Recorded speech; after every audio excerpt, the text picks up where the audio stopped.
Welcome back to This Shouldn't Work. I am your host, Nader. This episode is brought to you by the Midnight Collective. And today we have a loving father, a personal trainer, Mr. Nick Jassel.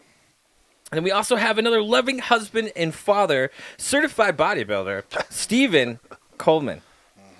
Welcome to the show, guys. Thanks for having me on, doggy. No, thanks for coming on. It takes a lot of balls to come on this show. I'm starting to feel, dude, because like some people really do like be lining up to come on this show with me, and then like a day or two before go, nuh-uh. Why? It's a lot after you sit down and kind of digest certain things, man. Like some people just like, hey. I've had so many deep conversations with this fucking dude, man. Like, well, thank you for enough, coming here to be deep and vulnerable with our, I think it's like 60 subscribers. Oh, yeah. And whoever stumbles across this video and needs exactly what we talk about, you know? Yeah. So, first thing I like to ask, where are you from? From Sacramento, California. And then... Born and raised? Until I was about 9. Then we moved here. Awesome. And then deep East Sparks, you know? Sparks kid. Next question. Yeah. When were you born? November 26, 1987. Oh, yeah. Does that make you a Scorpio? Right no, motherfucking Sagittarius. Saggy? Sad. Damn, dude. I like just missed the cup and I'm like a Scorpio, but I don't really feel it. Dude, speaking of fucking science, have you guys ever done your life number? I was just talking to my Botox lady today about this shit. What the fuck is a life number, dude? We're already right into this shit. Dog, you... Give it to me. Let me put you on. So, you'll dig this shit. So, it's like this mathematical quangulation, fucking whatever. But anyways, it's like these numbers 1 through like 10 or some shit. I think mine's like a 7 or 8. And if you think your like zodiac sign is like close, dude, you read this motherfucker and it is like reading my life story and all the problems I have and the shit that I am. It's like to the fucking T, like some straight up like Skynet shit. Like they know you. What is this called again? It's called a life number. Look it up when you're done. You can go on the internet and then you just like do the whatever thing is, and it tells you your number. And you read that shit, I'm telling you, bro, that shit's going to be spot on. The further we get into this dude podcast, the more we need women to intervene. It's for women, it's for everybody, dude. Well, I know, but it's just like, I've never dwelled in most of that shit. I mean, I have like one friend that's really good at it, but most of them are like female or like, I know how to tarot and this type of shit. It was my homegirl from Sac. Don't do that She's to me. like, oh, life number. And I was like, what? And I was like, yo, this is fucking weird. She's like, this is you. Like, it's crazy. I've taroted once, and then like my life like instantly went to ruin right after. I feel like that shit's like bad juju, dog. I stay away from that shit. Yeah, you can't. This is sorcery. I was legit like stoked because like was it 7? Is it 7 cards they draw or is it 10? Don't know nothing about that. Dude. Exactly, bro. Me either. This is like my head's super thick on this, so please bear with me. But all the cards that I drew were God cards, and I was like, yeah, bitch, 1, and she's like. No. These are bad. No. And I was like, what does this mean? What does this mean? Yeah. And she's like, giving you a fucking... You are going to have like the worst upcoming portion of your life. Like that's popping up. And I was like, that fucking rules. Yeah, it's not really and she was right, dude. Like, fuck. That like started the end for me, dude. Like an avalanche of bullshit. I knew too, like when I first got divorced and was getting back out on the market, I'd meet a girl and she's like, look, I got all these rocks and crystal. And right away I was like, you're going to be fun, but I'm not going to date you. No, dude, I'm good. Yeah, you don't date those women, you marry them. No. You have a little fun and run. Damn, bro. Phone on the pod. That's a first for us. Not really. I'm just kidding. It happens. It's not disrespectful. We don't give a shit. This is a lackluster. Like these 60 people are fucking livid right now. Sorry, they can wait. They can wait. They ain't going nowhere. Well, life number. Well, that's fucking cool, dude. Yeah, you just check it out. It's a trip. All right. Mine was like to the T. It was insane. So next question. Religious at all? No, I grew up in a Christian household. I went to church till I was like 17, so I'm very familiar with it. Mm-hmm. But no, my family is. But nah. Yeah, I fully support anyone and everyone, no matter what religion or whatever they do, you know what I mean? Yeah. I talk about it quite a bit. A lot of my friends, he's Christian. One of my buddies from work is super Christian, so, we go back and forth and stuff and talk about it. But me personally, no. But, I don't know what's up there. Now, the reason I ask always is just because usually throughout this podcast, we always like to talk about, like, when people do fight through certain things, if they clung to religion or not. Yeah. So I know we're going to get to that big part of your Sure. story. So I just wanted to ask right out of the gate, like, are you religious, right? Like, do you go to church every Sunday type stuff? Nah. Now, next question we always have too, and it's okay. We don't even have to get into it, but did you come from any type of political background with your family? Like, are they No, supercharged dude, nobody like fucking- how everybody is nowadays? Nobody ever talked about that shit, and like, I feel like I'm the only one out of my friends, dude. I have friends from both. They're on polar opposites. So like, I don't know shit about politics, so I don't talk about it because I don't know about it. You know, I hear That's people so fair. arguing all fucking day long about it. That's which such is, a proper answer for that, bro. Yeah, Good for like, you. Especially the dudes at my work, because one of them was like Christian dude, one of them not, and they're just like, "What do you think?" And I was like, "Dude, I don't know enough about shit to argue." You know what I mean? My parents just brought me up about like people. Like my mom, dude, is fucking solid. She's like, you know, you treat everybody with respect. You're not better than anybody. No one's better than you. Like, people are fucking people. You know what I mean? With all different walks of life and sexualities and religions and. I mean, it's just... Dude, shout out, Mom. Yeah. Fuck so, yeah, dude. I just always focused on that. I mean, I probably should, but... And then I was, like, super into, like, the truth movement when I was younger, so, like, voting doesn't fucking matter. The fucking Rockefellers and shit, they fucking control the money, and whoever controls the money, and so, like, it doesn't fucking matter in the end, you know, like, all the, you know, yeah. Yeah, so, no, that is so fair. We can Yeah. talk about that for... But I just don't know anything about it. And I feel like there's information you get now. How do you know it's true? Yeah, If it's true, you can base your opinion, but it's like, dude, the media and all that shit's all fucking crazy. There's so like, much of it's just false on Yeah. both sides. It's and ridiculous. It just yeah. sucks that people can't talk about it. Like, you're a fucking idiot, blah, blah. It's like, that's not the point of... You the point start is at the point of just- dehumanizing just people. talk, yeah, like, everyone just is so, like, just shitty about it instead of having a conversation. Right. Like, I don't think it's like we're not allowed to talk about it. I just think we have lost the lust to find common ground with one another. Dude, yeah, and it's like, you know, oh, you're going to fucking... Dude, like, both presidents are going to have some lame shit. You got to pick, like, two of the lesser evils.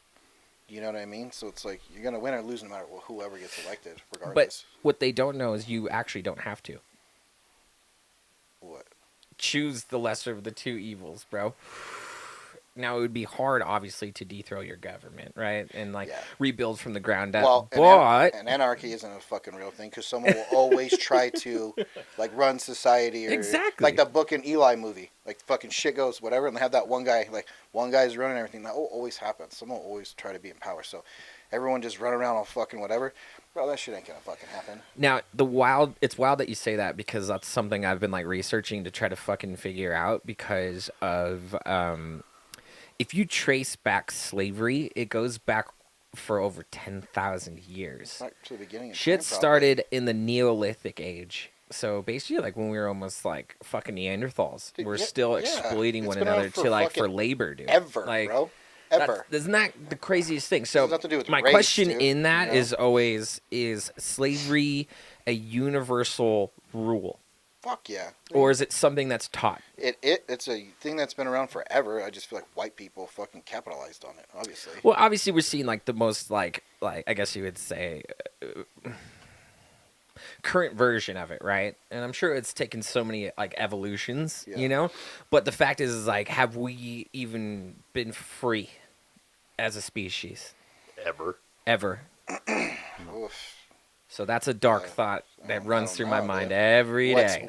What's free? You know what I mean? Then you have Right, to define and that. Like, you know, like I'm more free than somebody like in South Korea or some shit. Yeah, obviously, no, so- absolutely. Like if we had to but- compare it, like I guess you'd say apples to oranges. There's a lot Sure. that we can absolutely be grateful Yeah. versus like what we complain about for sure. Yeah, dude. But it's like if you cut it down to the skivvy, I don't think we've ever been free.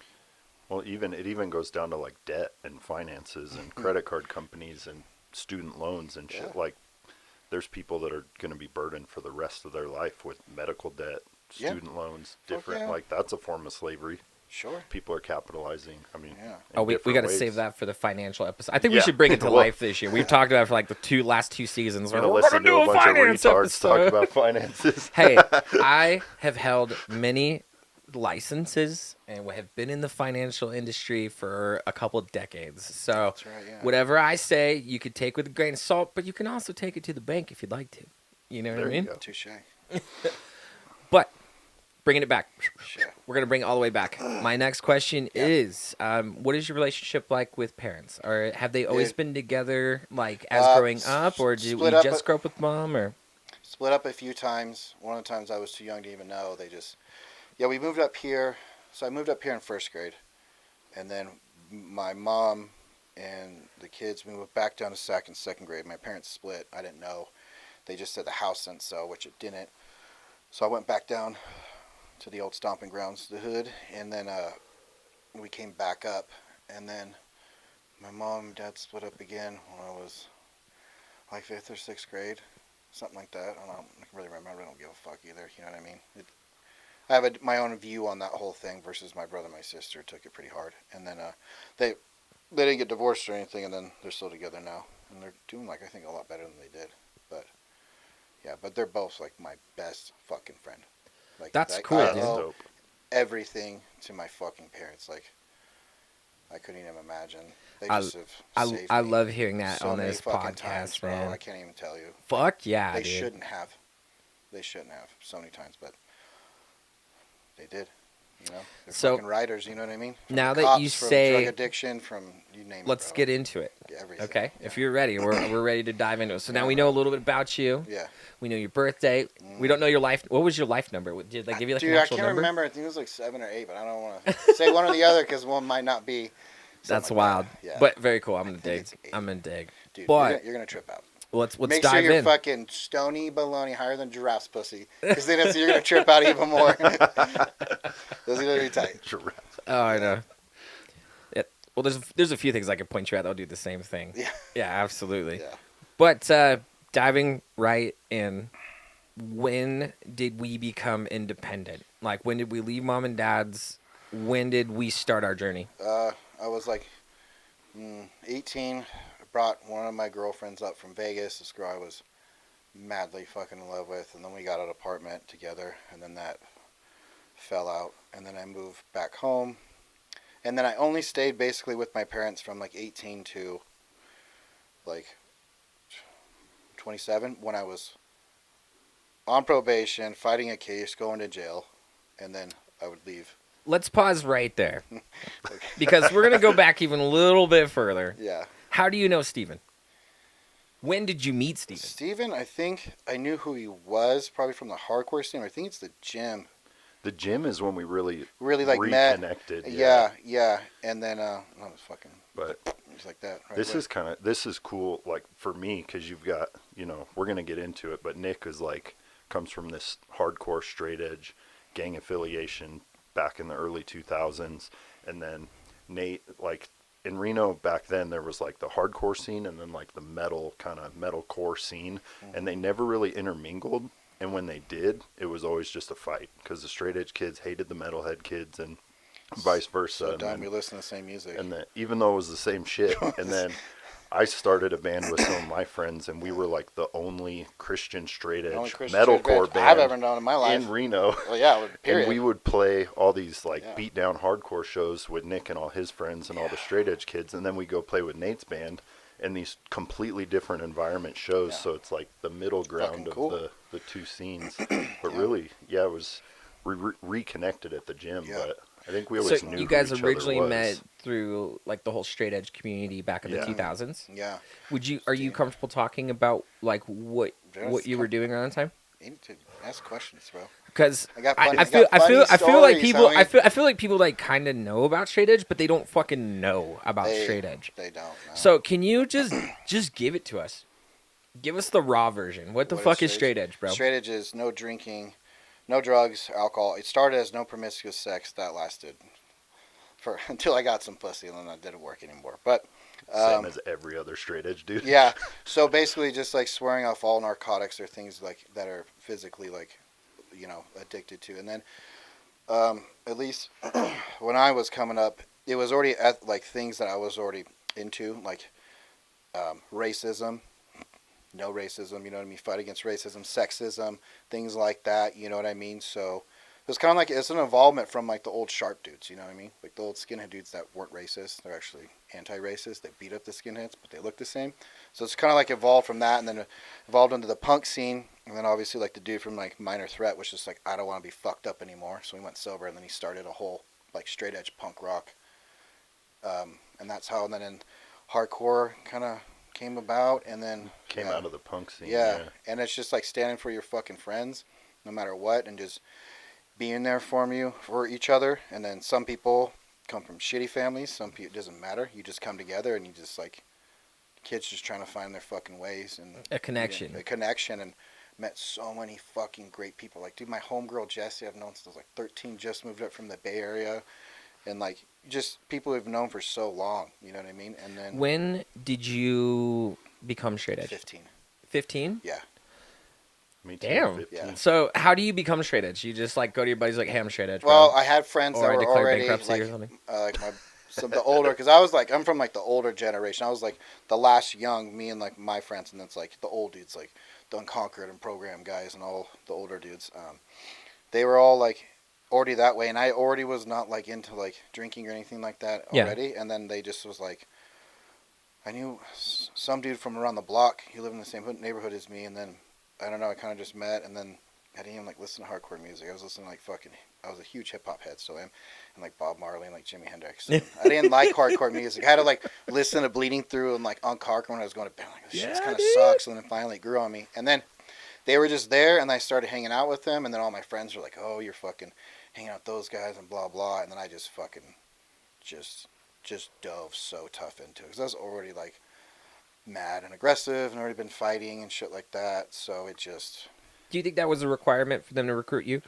No one recruited me. It's just like it just happens, you know what I mean? Like back then, now like fools jump people and fucking all this bullshit. But back then, dude, like you would go to a party, high school party, and I'd be trying to mac on some honeys or some shit, and some bro would be like, "Oh, you want a beer?" I'm like, "No, I'm cool." And I wouldn't even drop that shit. Like, "No, nothing." I'm like, "Oh, you don't drink?" Like, "You don't drink." "Oh, you know those pussy straight edge guys?"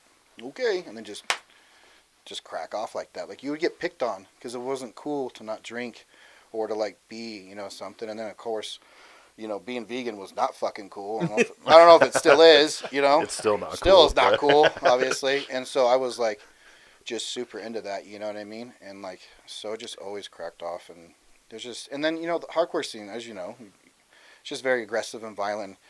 Things get misconstrued, you know what I mean? Yeah. And back then, like, California didn't fuck with us, you know what I mean? So we'd go down to SAC and beat up at everybody in SAC and shit. And then eventually, like, things like the NCRA and shit kind of popped off, and then Cruise and all that. So it just has evolved. How did that instigate? Like, when you first got into it, was it just a bunch of group of friends hanging out, or did they already declare themselves as, like, a solidified crew? Well, it was, that's the thing about... Am I allowed to ask that? You can ask what I don't give a okay, fuck. I just want to make sure. Is someone going to do something, say something? Let them. No, it's just, like, there's a difference, like, back then, there was a difference between being straight edge, which is cool. There's also, like, posse dudes, which are dudes are just, like, no violence, like, super peace, everything. That's cool. Just, like, get the fuck out of our way when we're doing our shit. Then there's, like, straight edge dudes, and there was difference between calling yourself Reno straight edge. Yeah. That was the unidentified crew, which I religiously was always like, we need to jump each other in so we can separate ourselves, because kids are using our name and shit on the streets, like, oh, I'm fucking Reno straight edge, and like starting shit in parties and like getting in fights and doing other shit that weren't associated with. It was like a reputation that we built, like it was a fucking gang. Everyone can say we didn't like sell dope or pimp bitches and shit, but it's like it's the same ideas as it was structured. It's the same, like the brotherhood it's mentality. It's a brotherhood of like, it, you know what I mean? Yeah. So there was someone at top and everybody answered to this? No, nothing like that. It just, everyone was just down for each other, you know what I mean? There was kind of like tiers, like you were saying. There's the old program guys, which are like the original group of Reno straight edge. Yeah. And then birthed out of that is like RHMC, another crew that's still around today. When did that start? Dude, RHMC started way back in the day, dude. That's like original Unconquered shit. Like 90s? That's like the 90s. 90s, yeah, like the 90s. That's yeah. crazy. Unconquered was like as far as I know, like the biggest straight edge band in the world touring back before their fucking internet like was even popping off and shit. And like they were it, bro. They started the fucking everything. Like that's the godfather. Reno straight edge. Yeah, of fucking straight edge. And like all those dudes, I mean, I don't want to name drop, but all those fucking guys in Concord and the guys that are around it that we saw at the show and shit like that. It's like these are dudes that I fucking looked up to and like wanted to be like when I was 15. You know what I mean? Like I wanted respect from those guys. You know what I mean? Yeah. And I got it, and it was good They're to like see the them. legends. They're all fucking in their 40s and 50s. It's like what you were saying when I first came in, it's similar. Like I liked Linkin Park and Korn and these bands, and then one of my friends was like, you got to listen to Bleeding Through and Haste the Day and these other bands. Dude. I listened to a couple. I went to one show and I was like, I'm hooked. And I started going to these straight edge shows, and I remember it was like 6 months maybe. Yeah. And there was a show at VFW Hall, and I was like, okay, I'm ready. Dude. And the sign is like, when you go to a club, they put an X on your hand if you're not drink. 21. They started that back in the day, but then we started Xing up our hands. So then you put X's on your hands. Fuck I remember the first show, I put X's on my hands, and all the older guys are like, you're in with us, huh? And I was like, hell yeah, I'm ready. Yeah. And it's like, you don't have to get jumped in. There's certain, you're a part of the group. Yeah. And eventually people figure out if you're down or not, you know what I mean? So that's just how it goes. So how long of that was a part of your life? It started at 15. It was 15 till like 18, and the only reason I like got pretty deep into some other shit, like got involved with like some other dudes, some like vegan straight edge guys that dropped their names. I don't know what they're doing or where they're at, but they were like, I was 15 and 19, and then to answer your question, I stopped because there were some situations, and I'm not going to go too deep on that, but just like, everyone acts like they're a fucking gangster until those fucking cop lights show up. And then I get fucking police reports on these sorry motherfuckers, dude. You know what I'm saying? Dry snitching, or not being there for you know what I'm saying? And then, like, some of my boys have done time over it, you know what I mean, and gone to jail and all that, and there's been, and not everybody's down, you know what I mean? Like, I was down for it at all, you know what I mean? Like, I already assumed I was going to fucking go to prison or get shot or get stabbed or something like that, because that's the lifestyle I was choosing. Damn. No, well, I mean, amongst other things I was doing while straight edge, the graffiti lifestyle's 10 times more dangerous than that, but... What do you mean? Graffiti's not just writing on the fucking wall. Can you touch on that a little bit? Yeah, graffiti is fucking fighting and robbing all the time. Tons of fucking drugs in there. Yeah, dog, there's a lot. For painting a wall?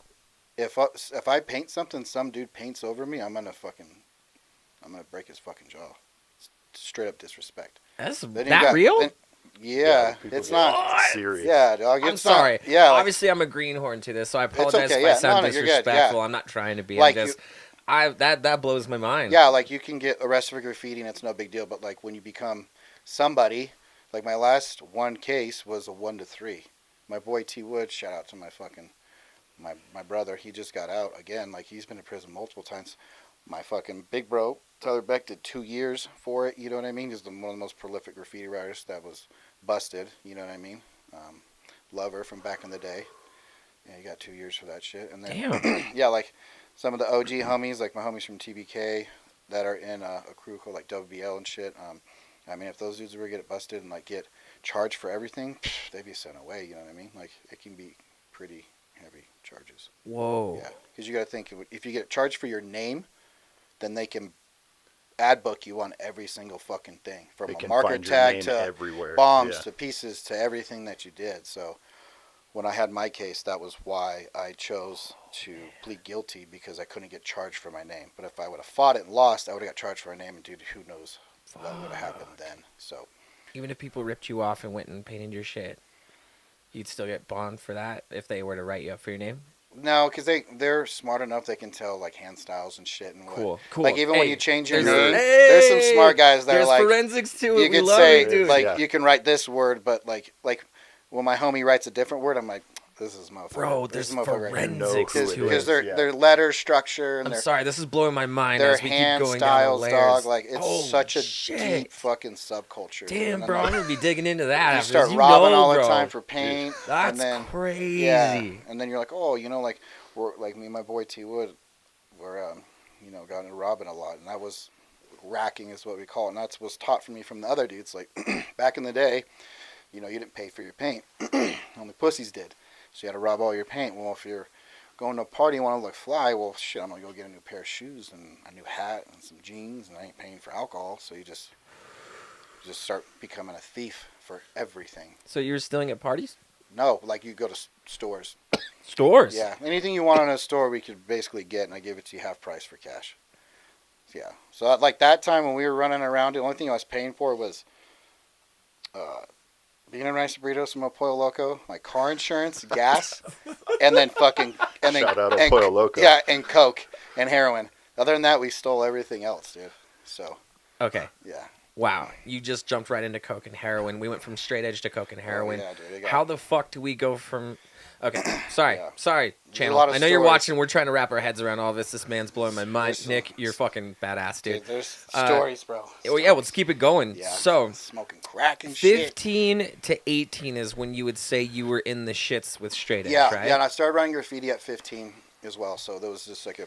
And then Both of those subcultures were just would my you fucking say life. at 18 is when you went with the graffiti culture? Yeah. Well, it was like I started pulling away once I started realizing fools weren't really down. There was a situation that happened, and like a lot of dudes turned their back on me. And then, of course, I was gonna have to fight these two dudes that would have beat the fuck out of me. They're both much tougher than me, but it was over some shit with some girl that never even happened. But I just saw like a shift and change in everyone like going on their side, and I'm like, dude, the fuck? Like you guys are all gonna split this over Getting outcasted. Yeah, like that. Yeah. I was like, so I was like, all right, let's run it. And then the homie stepped in, so I just kind of started like drifting away, because like I'm not gonna get fucking already been arrested like 4 or 5 times at this time. Like I'm not gonna go to prison for these motherfuckers that aren't even like with it. What were you arrested for? Just violent charges, assault and batteries, intimidating a federal witness. I'm sorry.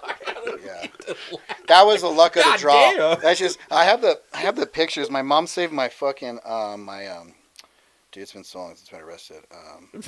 That's a good thing. My fucking your paperwork, but it's a word, your docket or whatever, and it's your like, dossier. Yeah, that's just like your fucking charge. It's like intimidating a federal witness. That kid's such a bitch, dude. Like, but he was a rat in another case, and I did go over there, and I was like, "Oh, you fucking ratting on me?" And I fucking pushed his head in the window and spit on him and shit. But since he was a rat in another case, he was like protected, so they charged me with intimidating a federal witness. So I'm like, bro. Now y'all see why I wanted to get Nick on here. So they wanted me to go to like, he wanted me to go to Elko, which is like kid prison, but I was just like, I got a lawyer. This shit ain't gonna happen, and then I got to fucking drop down to whatever. I was on probation Lord. from 15 till I got arrested as an adult while still on juvenile probation. I'm like, yeah, off and on all through high school. Damn. Poor mom, dude.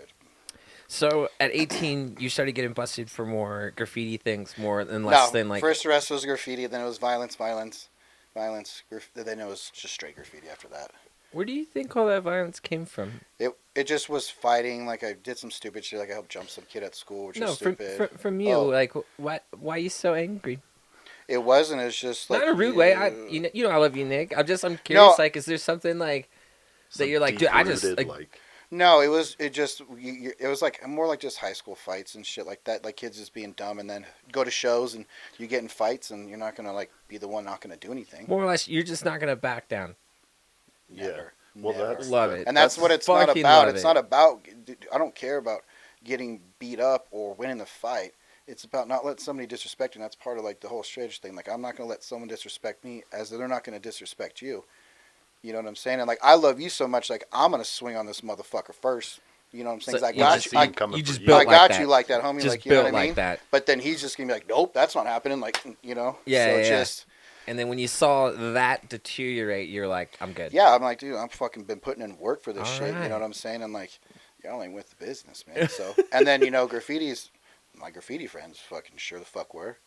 So, you start rolling with them. That's the thing back then too with straight edge. It was like I was like the Christian straight edge kid, so I would go to shows and wouldn't get involved in the fights, but I was just good around man. It. Like it's pointless. It's dumb. It became this thing though. Like straight edge was violent. It was you're hardcore dancing. You're knocking each other out in the mosh pit, and then people are coming in and causing trouble, and then, 10 guys are jumping one or 2 guys, and then it got to the point where like for a lot of years, Reno straight edge was on gang watch, gang affiliation. Yeah, and it became straight edge is a gang because of what happened with the fight when we were teenagers. What was that? That was the fight that happened at the Hilton. That's on the National Geographic thing. Talk about it.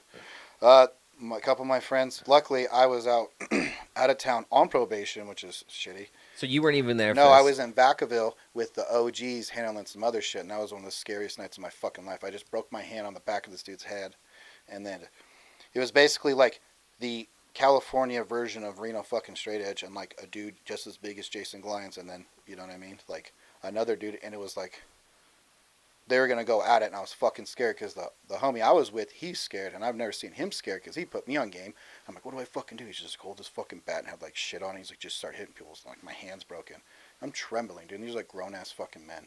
Thank God it didn't fucking happen because they would have realized, you just would have killed each other. But that night they were at my other friends, showed up to this fight at the Hilton, and they were outnumbered and they brought weapons, and my friends just so happened to beat them up and use their weapons. But of course the kid's dad was like part of gang unit or somewhere high up in the fucking police department, so they just started dealing with my friends. So one of my friends did a year for it, but a bunch of my other friends went to jail.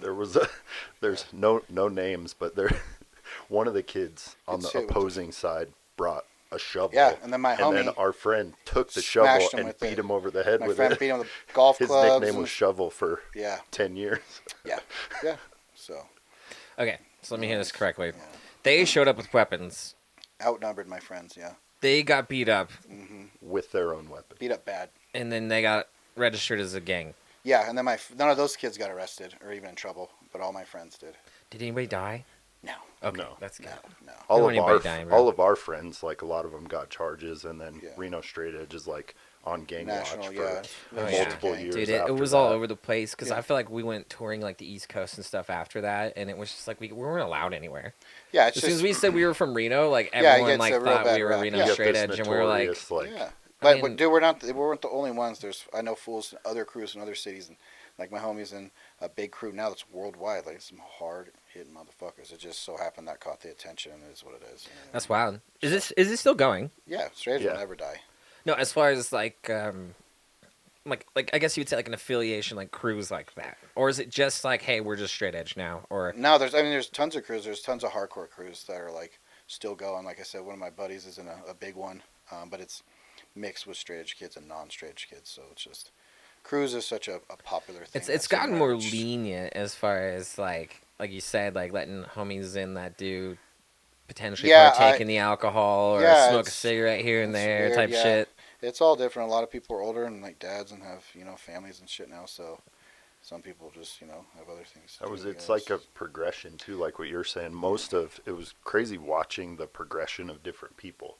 Because even now, like I get my haircut at Maxwell's Barber. Shout out to Pat.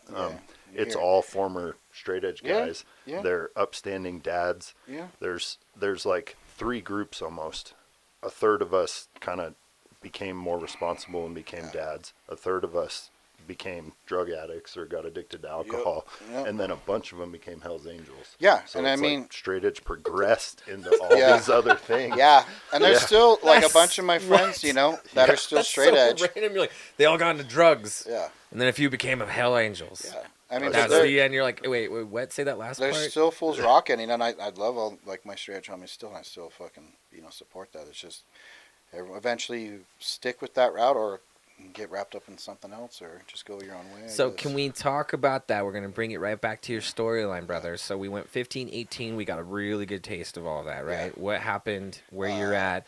So when did the drugs start? Was it at 18? Yeah, I started drinking and then smoking cigarettes, and then I did a line of coke, and then that was like... What was your first drink? Dude, I'm from East Sparks, homie. It was a Mickey's Fouty. Listen, bro, you're not from East Sparks, like straight up. If you don't like Mickey's and you don't listen to Wu-Tang, I fucking hate that you said that, dog. That is East Sparks. They hit me my core, dude. Yeah, dude. Like the amount of Mickey's 40s I had because I'm from here. Cans, bro.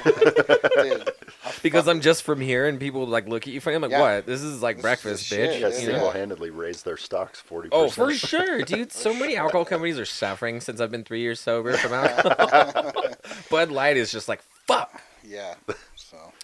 But so it started with alcohol, and then you said cigarettes after that? Yeah, I was like smoking. I would dabble a little bit in cigarettes and shit, but then was it when you were drunk, or would you ever smoke sober? No, it was when I was drinking. Yeah. That tends to go together. Yeah, it does. And then the next one goes together too. When did you get introduced to cocaine? Like one of my homies had it, and I was like, he was an old straight edge dude, but these fools were already smoking heroin and selling coke and shit. And so I did a line. I was like, no, this isn't like half of what I thought it would be. And then I did more, and then fuck, it was on from there, and I was doing a lot of coke. and then eventually started shooting it, and then I started shooting massive amounts of cocaine and heroin. Not so much heroin, mainly a lot of cocaine, but yeah. Walk me through, because this goes really fast, right? You just say it, like drinking cigarettes, doing cocaine, shooting cocaine. Mm-hmm. What's the time frame in that? I started shooting coke probably when I was like 20. So it was like in a It was 2-year couple span. years. Super quick, yeah. So 18 to 20, that's when you got into Drugs. basically any type of narcotic, right? Yeah, just coke and heroin. Yeah, Just just those two. those are Just heavy those things. two. Weed would fucking freak me out, dog. I couldn't smoke. You're like, that. I couldn't touch the Ah! weed, and that's Yeah. like the safest thing out of everything. Yeah. And you're like, no, not like for real me, buddy. hardcore drug addicts. I don't think really smoke weed because I remember we'd be like doing a shot, and I'd be like, dude, think about if we just like smoking weed. Like we wouldn't be doing this. He's like, yeah, I can't smoke weed. It gives me hell bad anxiety. It's like, yeah. You're But doing instead we're doing cocaine. heroin. Oh, dude, yeah. You're doing cocaine. Ugh. Oh, God. Now, I can't talk down about that because, yes, I was addicted to cocaine. I did have to get off it cold turkey. Yes, it almost fucking killed me. But it's just like it's hard to get off drugs when you get that shit for free. Yeah, so I paid for it all the time, so. So that was a big part of my handle too. Yeah. You know what I mean? Sure. But let's get back to it, right? Mm. So in a 2-year span, when did heroin even come into So play? heroin, everyone started smoking it, and then, like me and my boy, my little crime partner, we started smoking it. But it was like, he got addicted like pretty quickly. I would smoke it like once or twice a week because I'm like, dude, I don't want to get addicted to heroin. Like, this shit's dumb. Like, I have a mission. We're like writing hella graffiti, and so we would do it here or there, and we get like a little $10 bag, and I'd take a couple rips and just be like, ooh, and then he got into it super like heavy, and then I would just do it here and there. Then I moved to Portland. I didn't do it that much in Portland. I smoked crack for the most part in Portland. At what age did you move to Portland? 20. 20. So okay. Dude, this is like a fucking bullet train here. Dude, yeah. So 18 to 20, we get into heavy drugs, and then we move to Portland. Yeah. Can I ask before we start getting further in the story, what does it feel like being on heroin when you smoke it? I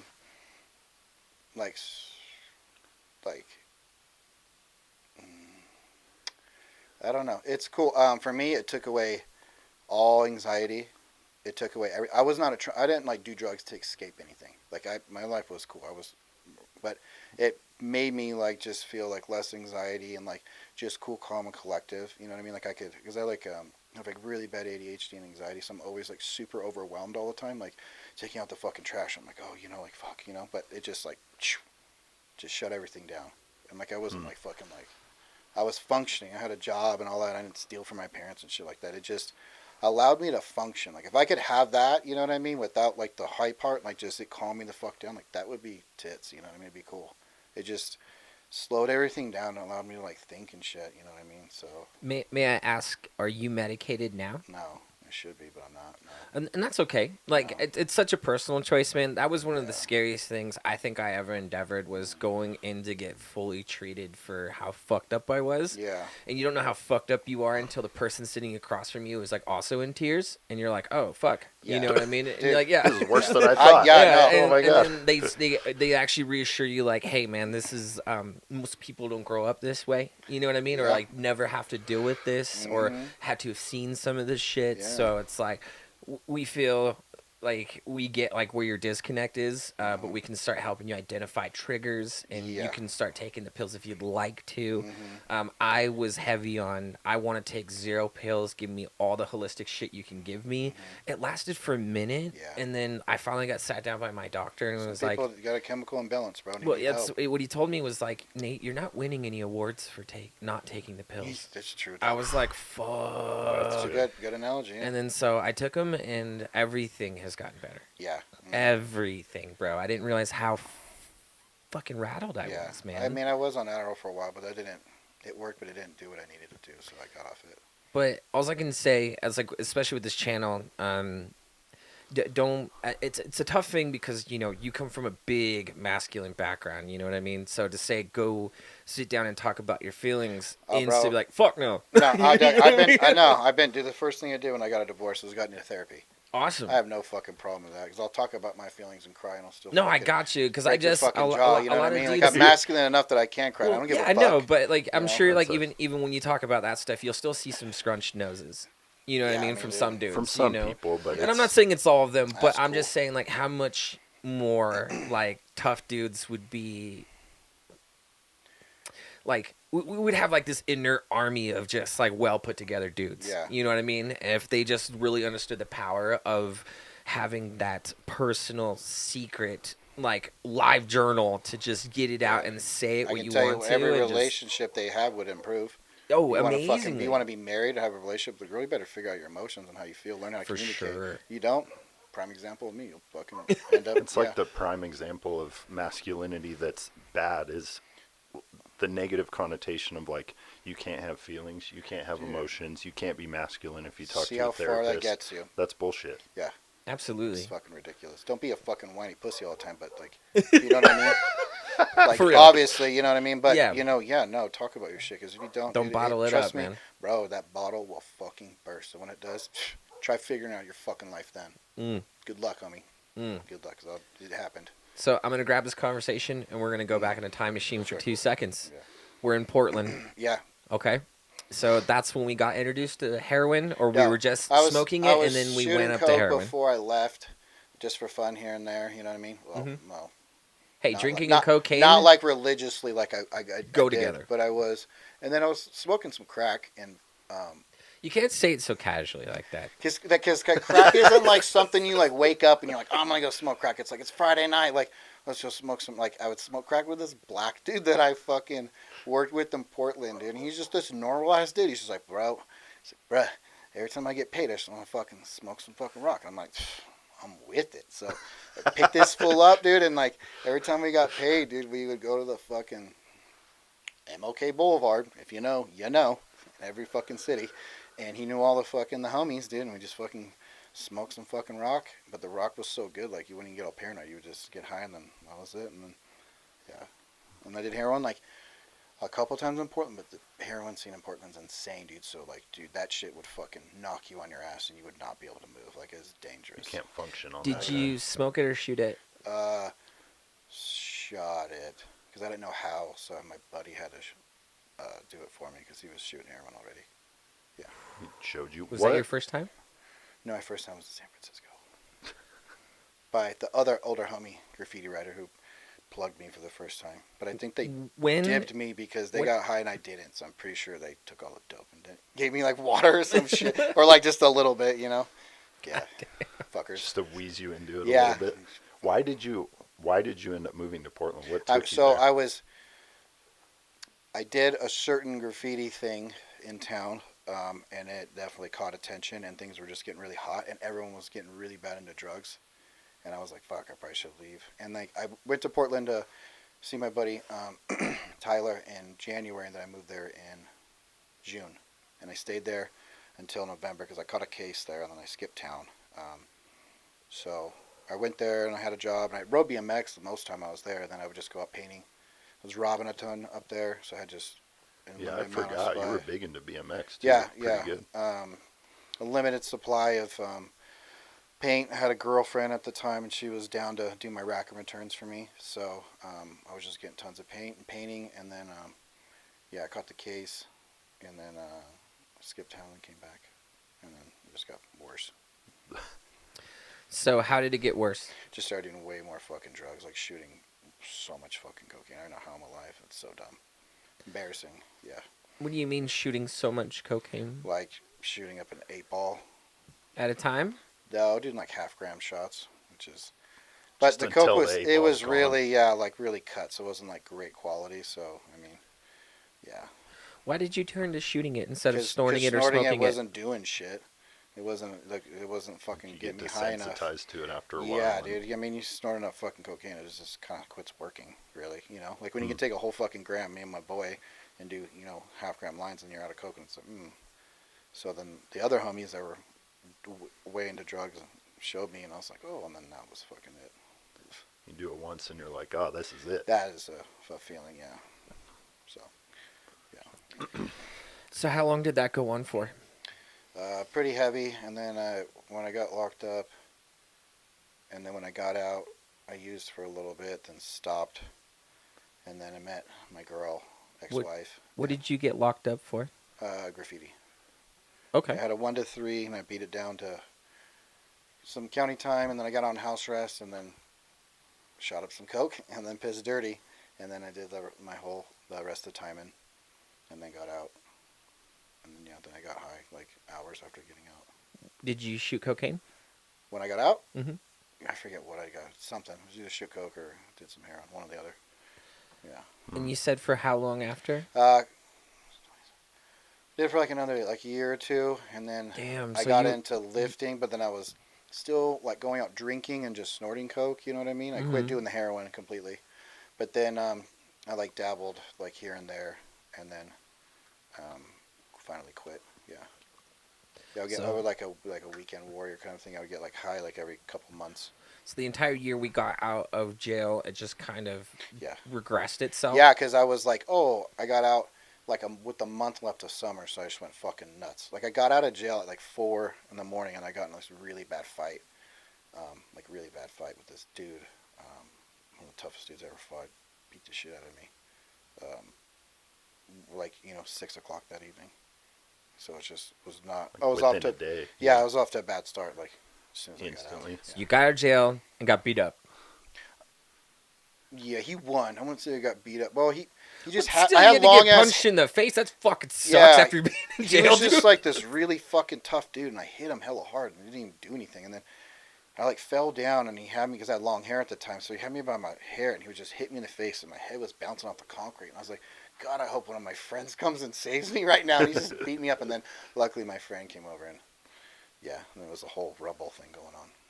So this dude was so tough. He was like one of the toughest dudes I ever seen. Like my homie was yelling out some gang shit to this other dude was in some gang shit, and like his homie was just some regular white dude. He like looks at my friend. This dude just fucking drinks this whole beer and then just fucking cracks my homie in the face. And I was like, damn. And I just started smashing him with the chair, one of those metal chairs. Yeah, and then he must have been and on. then nothing happened. Then the fight went outside and then it progressed. No. And like, dude, this dude was just super fucking tough and he wouldn't go down. I'm like, damn, dude, like, homie, like, I want you on my team. Like, what's up, So then You want to join the Avengers? We got, you know what I mean? Like, you get to a point where you're like, I don't want to fight this fool. Like, dude, put me down on the yeah, like, now. we're good, And then he ended up like getting hit, and I like hit him with a beer bottle and a chair and all this whatever, and this and that. And then I remember I was covered in blood, so we ran to like another bar and like was like trying to take a bird bath and shit like that. And then a couple weeks later, I was with a couple homegirls and like another dude or two, but I knew the dude, he wasn't like that type of a dude. And I seen that dude walking. I was like, oh my fuck. And he was like walking. And I'm like inside and there's like the window. And they're like, what? You're turning white? I was like, okay, I'm going to have to fight this dude. This dude is going to fucking murder me. Just make sure I don't die or like pull him off, but he's going to fucking mop me up. And he saw him and he's just like, I was like, oh, fuck. I think he just that Dude, respect he was like, and just walked away. This motherfucker had to been like on meth and he was roided the fuck out. He was just this monster of a human being. And like you get hit with the beer bottle and hit with the chair and somebody else might have had some things around his fingers, you know what I mean? And like it wasn't even phasing him. I was like, this dude's just a fucking animal. So I did not want to fight him again. But thank goodness There's different breeds of people out there. I was just like, be my friend. I don't want to fight you. Fuck. He was just jacked, dude. I never seen somebody so jacked. He like took his shirt off and I was like, fuck. This is fucking ape, dude. There's always a bigger fish. Always, bro. And I'm 150 pounds fucking drug addict. Yeah, back then. Yeah, I wouldn't, then, you know what I mean? I just swung as hard as I could and hit you with whatever I could find because I wasn't a big tough dude. Now Nick's one of the biggest dudes I know now, but back then we were both like, I'm 6'2", I was $150. Yeah. He's what, 5'8", $150. You're soaking wet. Yeah, dude. Yeah. Just a little guy. We used to call him Little Nick. That's not. Yeah. He's not Little Nick anymore. Yep. How long were you actually in jail? Oh, not long. Just 6 months. What was that like? Yo, dude, you want me to tell you what it's really like? Yeah. Hella fun, because I had everybody I fucking knew in there. So County and par, dog. It's not. No. It's this. You go to like county and LA and shit, and there's like politics. Fools be dying in there. Like as soon as you run in there, you're running fades, picking your race. It's like prison politics. Like shit really goes down. Up here, nah, fool. It's like a boys' camp. And then plus, I grew up with all of the, like I knew all the fools, like all the like the Southsiders and shit like that. You know what I mean? So I was like, oh, hey, what's up, fool? What's up, fool? So like, hang out with all those fools I knew from like back in the day, and all these different dudes from different gangs and shit. And then I knew some of like my other homeboys came in, so it's like I just do too many people in there. It's like a hood So reunion. you're just in fucking jail. hanging out in there. You know what I mean? Well protected. Yeah, I mean, Easy, no one fought when I was in there. No one wanted to. Then you have like some of the OGs and shit, so they call the shots if shit goes down. You know what I mean? Or boss people around. Like the Southsiders have people they have to answer to, but I was just a fucking white boy. So. Damn. All right. Yeah, it wasn't a bad experience, you know, like scary. And in there though, you're clean, right? Or is there drugs in there too? Not in par. There's no like nobody smoking like drugs and shit in there. I mean, I was taking some Thorazine and shit sometimes, but that just But you're in there cold turkey. Yeah, All the yeah. stuff, I withdrawed from heroin when I got in there, so that was. Do you think that helps? No, I don't know. I think I was just so stressed about like I don't know because you went hard for like a year after that, right? Yeah. That's pretty nutty, man. Like yeah. That's a good run after, because like you get out of jail, you gotta fight fucking Conan the Barbarian. Dude, straight up. That is him, bro. And then you're right back into dabbling in the drugs, but the harsher ones are now starting to wean itself out. Yeah. But now we're just doing party drugs, right? Yeah.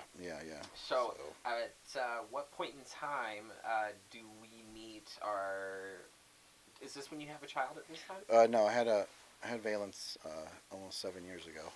So I got a girlfriend, and then we ended up getting married, and then I got high right when he was in the he was in the NICU when I got high, and that was the last time I got high. He was born 3 months premature, so he was and we were having our issues too. He was in there for 71 days, and that was holy shit. Yeah, it was hard, and I got high while he was in there. But then after that, I never got high again. So. Did you do? Yeah, as far as I know, you didn't do any rehab or go to. No, I never. treatment No, center. I didn't. I don't. Me personally, I don't believe in it. You know what I mean? No, I did it myself. Yeah, I've been to like AA meetings and any meetings, and not my thing. I actually went and spoke at one, and I just wasn't like too. I didn't like how it was ran.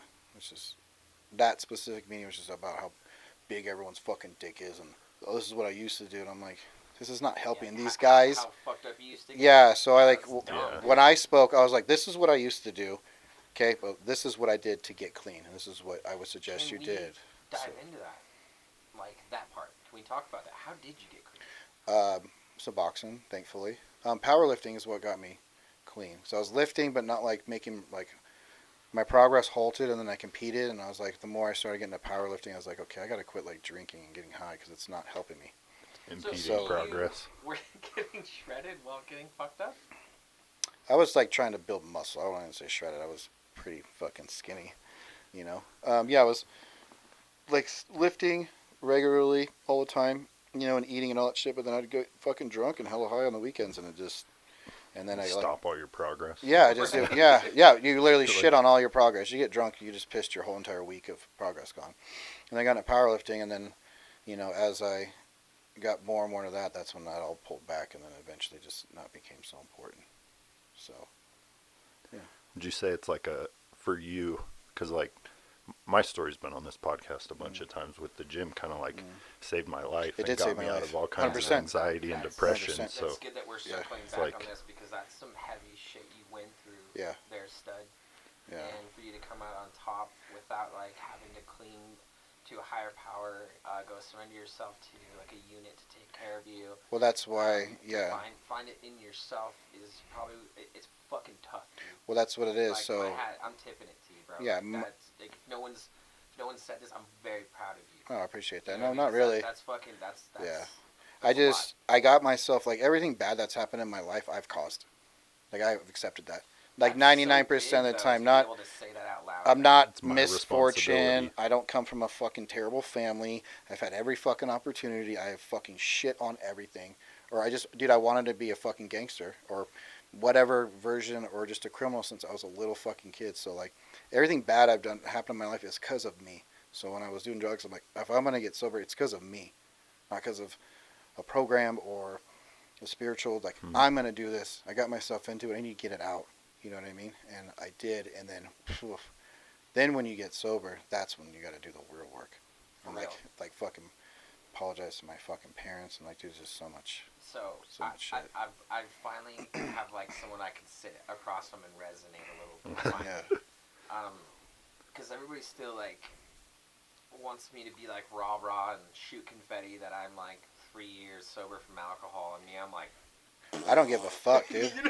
I don't care. It's just something I don't do anymore, you know? In a rude way, but no, why give it power? It's just like you were talking about. That's when the real work started. Yeah, and you started apologizing to literally everybody, right? And you yeah, started going down the line because here's where I got fatigued in that was you hurt everyone around you, dog.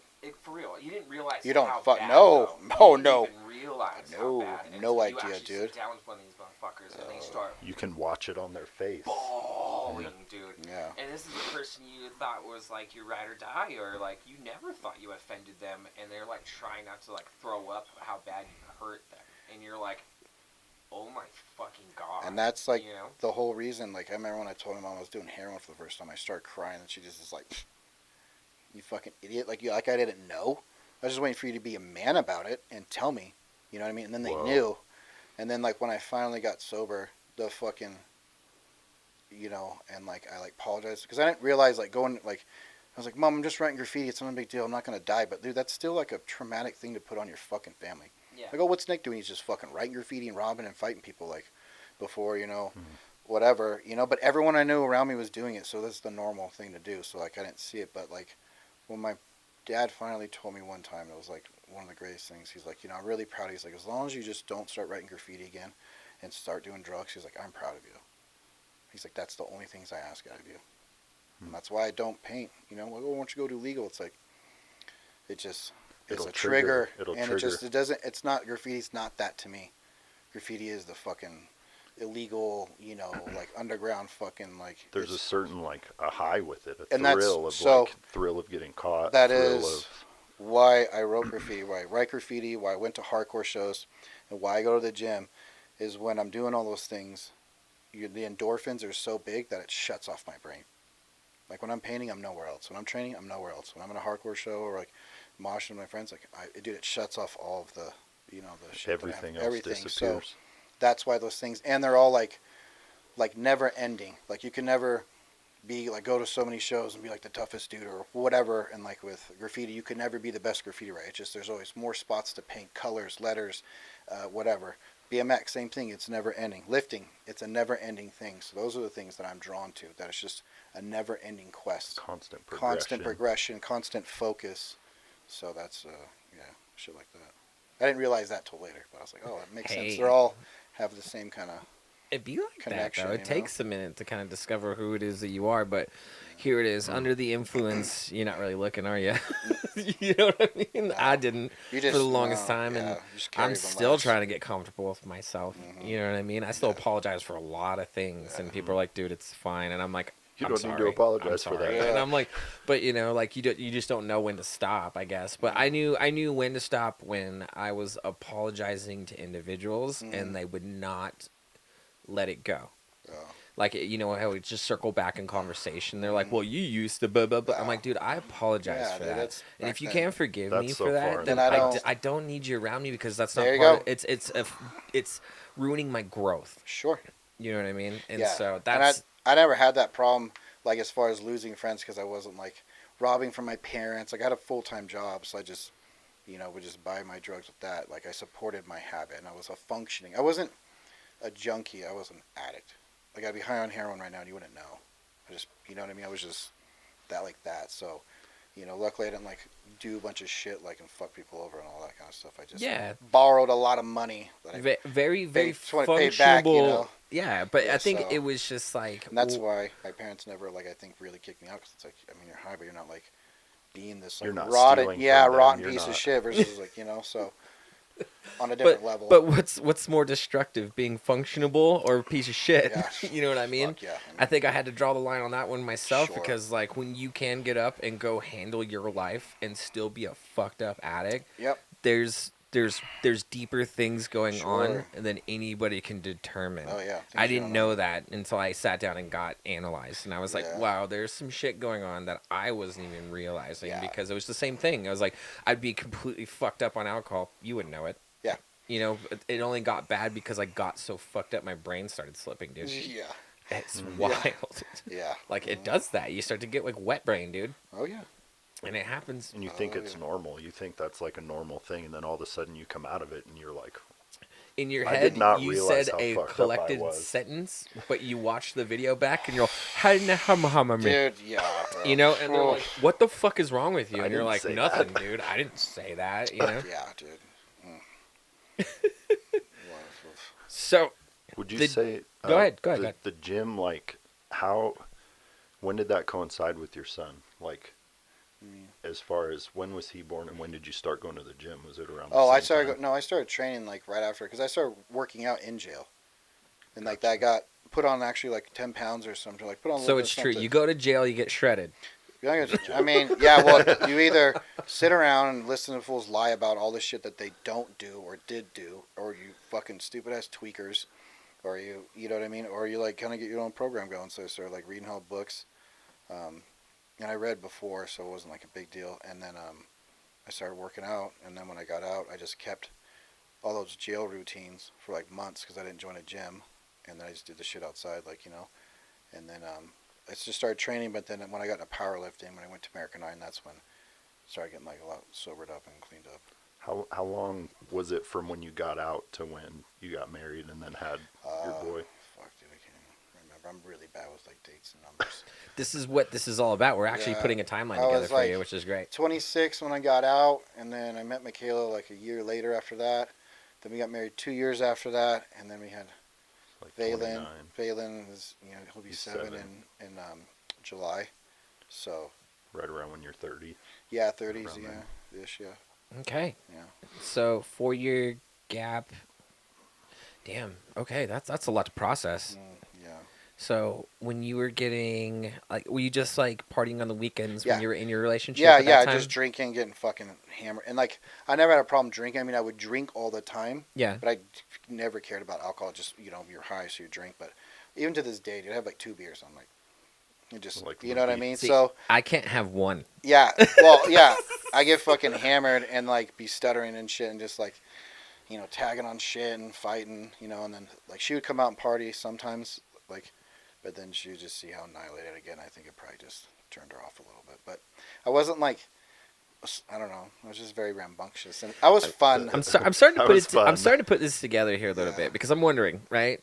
Because my thing now, after getting sober from alcohol, even 3 years deep, I'm starting to look at things so much differently, even like as like a young man perspective, and staring at other young men, being like, dude, party all you want to, but the minute you turn 30, stop doing everything except for cigarettes and marijuana if you want to. Like, watch how much your life will turn around and manifest, but watch how much more your partners can be attracted to you, dude. That's Yeah. true. Yeah, I mean, I was like a nice dude. I was never mean or anything like that. I would just get Exactly. really, it really could drunk, be either way. Like, and then drunk and friendly, it doesn't matter. When they Yeah. see you like enamored like that, Yeah.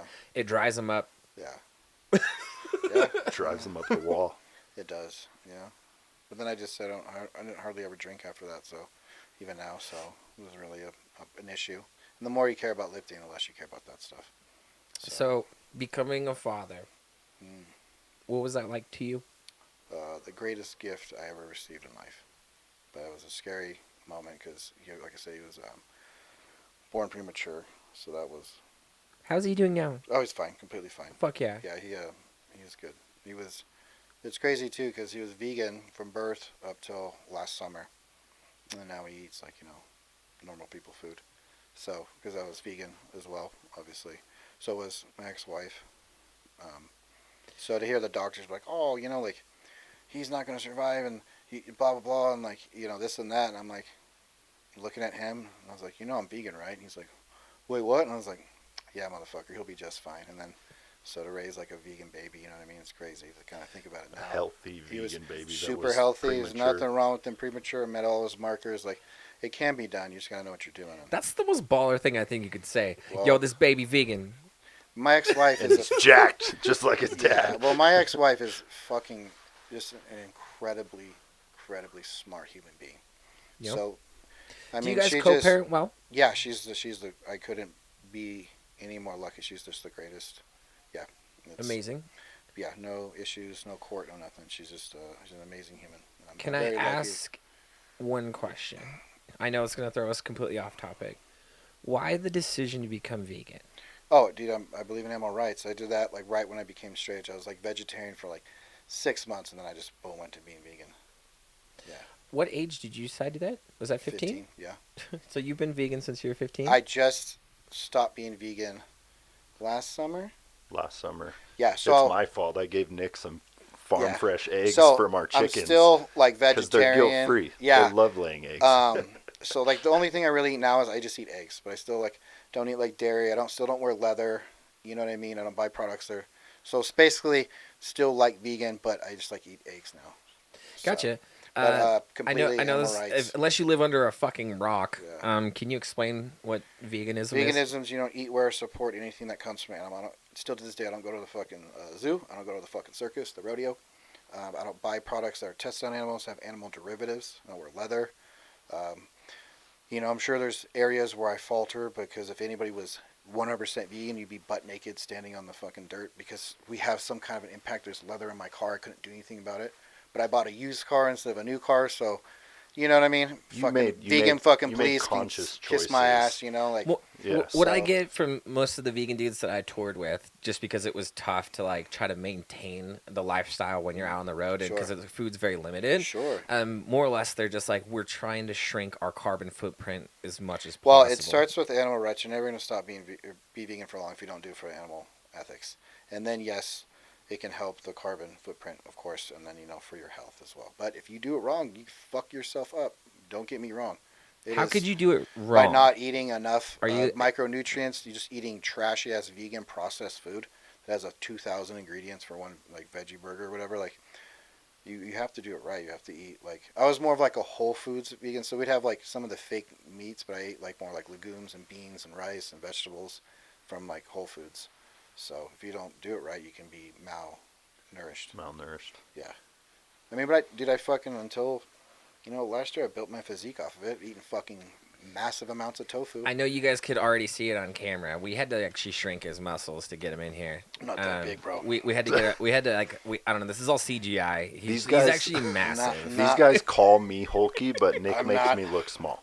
Not that big. I'm not as vascular as Steve. Can you give us your favorite vegan meal? Oh, bro. Oh, I love Mexican food. But honestly, I think as far as like, because you have to look at like how much food is in there, how clean it is, and like, you know, the micronutrients. Probably drunken noodle from Thai food. Thai food is, yeah. Because you get like drunken noodles, one of my favorites, and I get like... So Thai food's like vegan certified? Well, you can get it. Yeah, you can get it like, so pad Thai, they put egg, you get it without the egg or the fish sauce, and you just get it with tofu. And there's a spot downtown dude, I've been there, you know, I went there almost every week, like when I was married, we went there constantly. Which one? Thai Corner, which is connected to West That Second. one's good. That is the best. So you can get pad Thai, or I like drunken noodle, which is like the thicker noodles, like mushrooms and vegetables, or curries, you know. I mean, just whatever dish they have, they can make it vegan. Is there any concern for like sodium intake? Maybe for someone else, but for me, fuck no, dude. Give me all the sodium. It helps me get better pumps. Helps me like not get so many cramps. I'm curious because like when you said like eating all the processed shitty food, I was curious as far as like any homies with heart problems. Yeah, I mean, if you're not healthy, then it's not going to help. But if you're eating just shit, then that's not going to help. But if you're active, you can kind of get away with, like, our salt intake is not normal. But because we're so active, we actually need it. It's not going to be detrimental. It's not going to be detrimental. It's going to help. Yeah, it's, you know, even like my brother in the Army, dude, like when he was in boot camp, they would give him salt packets. Yeah. Because they're sweating. So it's like, you know, if you're active, things change a little bit. You know, like I literally can eat whatever the fuck I want. I like won't get fat because I train so much. You know what I mean? Bro, they can look at you and say eating too much bacon will give you heart problems. It's just, it was the same question almost on the other side. For sure. Yeah. It's the thing with anything nutrition. Yeah. Like, you can be a healthy vegan, you can be a healthy on the carnivore diet. Fuck yeah. It's just processed whatever your shit. labs, if your labs are good, then your labs are good, bro. I mean, it is what it is. If you're me, you're gonna find a shitty version of whatever the healthy thing is you're supposed to eat and just consume that thing only. Yeah. I have no self-control, and you guys took alcohol away from me. So Yeah. I'm kidding. I'm better without it. But damn, that was like a fucking amazing story, dude. Like that, I learned a fuck ton. We're getting all the way here, close to you. So we have a 7-year-old, huh? Mm-hmm. Does he know any of this? No, and I don't know if, because the stories, dog, they go deep, like with like. We just scratched the surface. Yeah, the situations and the. I don't want to implicate the or violence and stuff. And I don't know. Put some things out there that we don't have to. But this No, is more or less like what we call a tragic hero story. Yeah, I mean, no, you pulled yourself out. When I was with my ex, we thought about it, and I was like, he would have to be like in his late 20s, like have a fucking job and be stable. Be like, oh, this is who I used to really be, like, you know what I mean, like this fucking out of control, like literally trying to die every night, kind of, because it'll come up naturally though, yeah. too, with life as he becomes a teenager and goes to school and peer pressure. I mean, different stories. Yeah, you can feel, when like you get around like the uncle, your dad's friend, you're just like, that motherfucker's been through some shit. Like, you don't want to fuck with that dude. And like, there's this whole demeanor, you know what I mean? Like, I'm sure he'll figure it out. But we always had that conversation. Like, maybe we'll tell him someday. But I'm like, what good is he? All he needs to know is like, I'm his dad. You don't want to fucking cross me. You know what I mean? And like, there's nothing you can do that I haven't done 100 times fucking fold. And if not, go ask fucking Nana. Go ask Grandma. She'll fucking tell you, She'll tell you like, everything. so, but he's not, I don't think it will be over time, because, like, they talk about when, like, you have a child and he's like, you're like a spitting image of you. Well, my kid's the opposite, bro. He's, like, super sensitive and he's so fucking sweet, and, like, that was really hard for me as a parent, because I don't know how to fucking deal with that. Like, I was waiting for this aggressive, violent fucking kid, but he's not. He's just like the sweetest fucking. They say the child is not the mere image of you, but it gives you your missing piece. I knew you were gonna fucking. Yeah. So that hole that's in us, because I didn't know this until I inherited my stepdaughter, dude. Yeah. And like, I part of me is like, fuck, I hope she doesn't watch this show. Yeah. You know what I mean? Like, so bad, just because like the premise of everything of it, and like, but.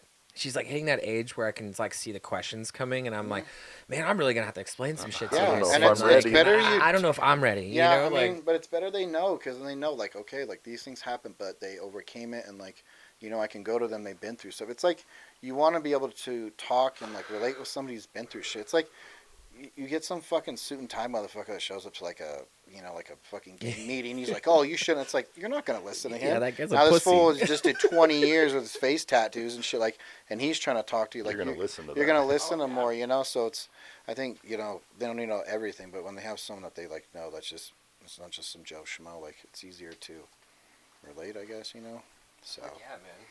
Yeah. I mean, that's why I'm so open about, that's what my mom told me. She's like, you're open about things, is maybe someday like your story will like help somebody, you know what I mean?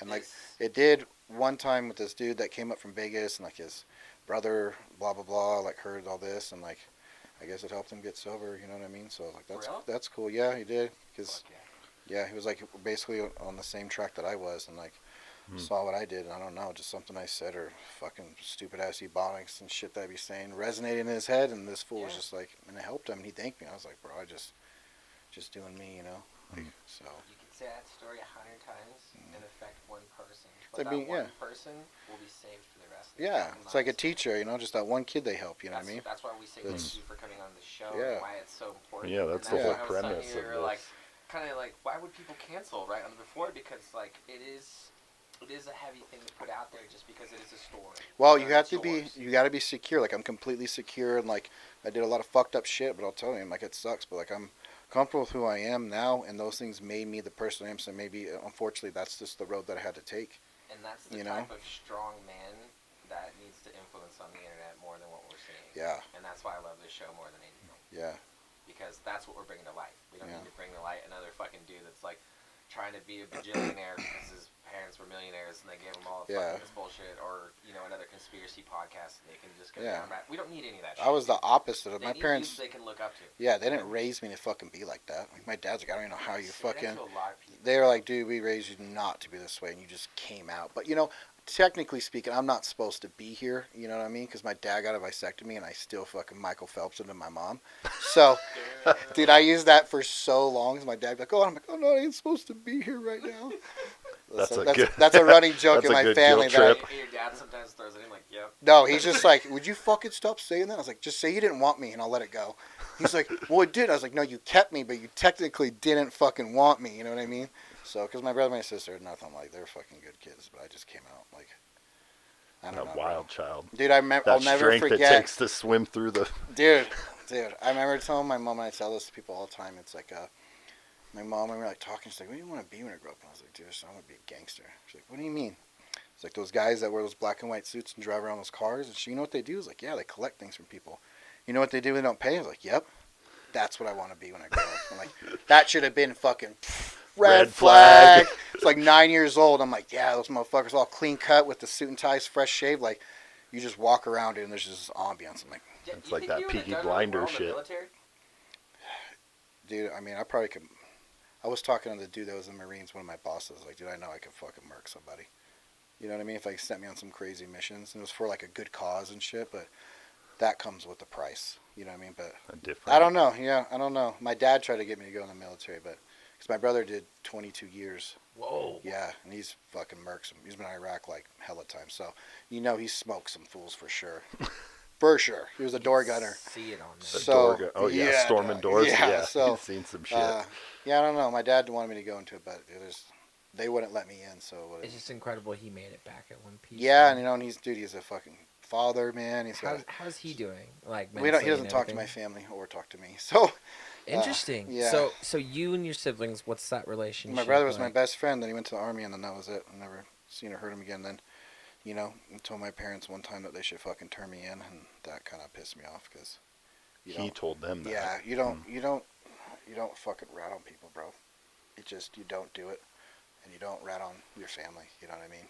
So when he said that, I was pretty fucking mad because at that time my parents like hid me in their car to take me home because the cops were trying to catch me for some shit. But yeah, so he doesn't talk to my family. There's some shit that happened, and nobody really knows what exactly they're mad about because it's been so long, which sucks because I love my brother very much and it broke my heart, but it is what it is. So he doesn't talk to my family, and it definitely hurts my mom and my dad and then my sister. But he has a really amazing wife and 2 kids that unfortunately, like, I don't really know.